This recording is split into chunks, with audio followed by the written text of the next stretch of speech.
Today I'm working on an 04 F150. Had a check engine light and had a buck and a jerk. The buck and a jerk was caused by a bad coil. The way I test that is I take a spark plug on the cylinder that's missing after I've diagnosed it with the IDS system from the Ford scanner. I figure out which cylinder it is by watching power balance.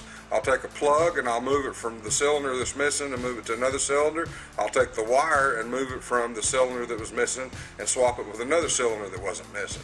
And then I go out and test drive it again. If the misfire stays on the same cylinder, the most likely cause is the coil. So we're going to change the coil today.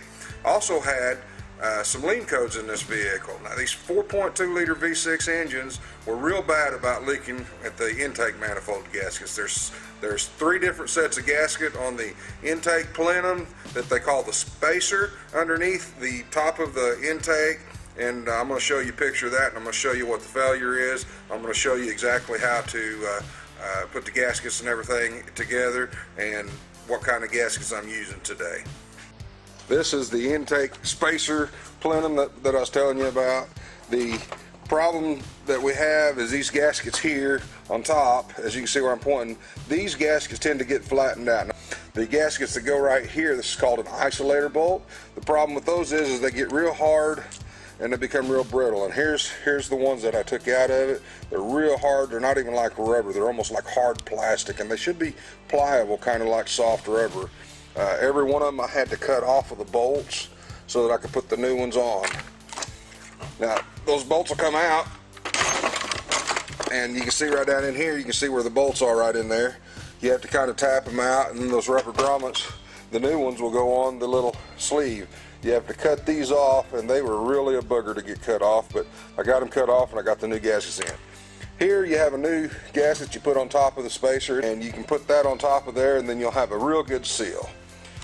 Before you put that intake back on though, you need to take a special look at the EGR ports, because without cleaning out the EGR ports, you'll have a misfire because of the EGR system sending all the EGR gases into a particular cylinder.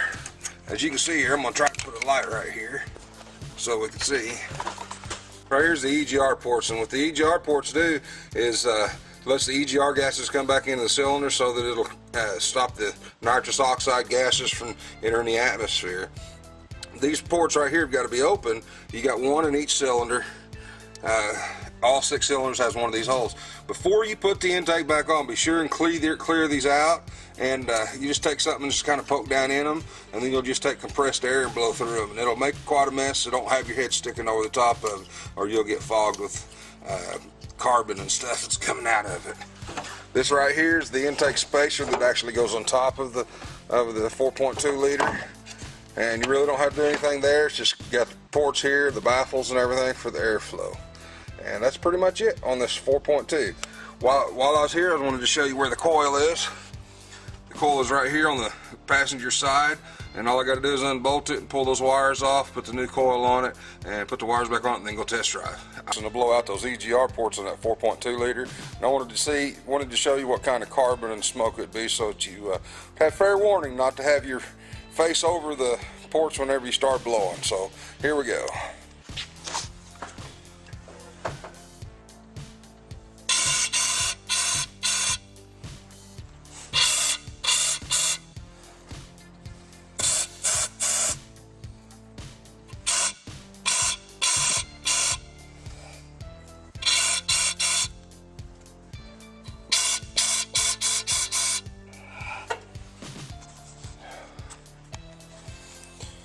I don't know if you saw it as well as I did on the video, but it was pretty smoky, and you know, I still got a little bit of a fog going on here around my light.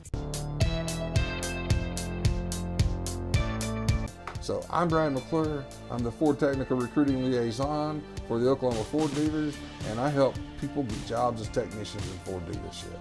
If you or you know somebody who wants a job or would like to talk to me about this and find out some more information, give me a call, 918-928-7433, or email me at fordokptc@gmail.com. This is a good job. This is a good career to be in, pays well, it's got good job satisfaction, job security. You can do this. I did it, you can do it, you can make a good living at it, and this is no joke. It's a pretty good profession. Have a great day.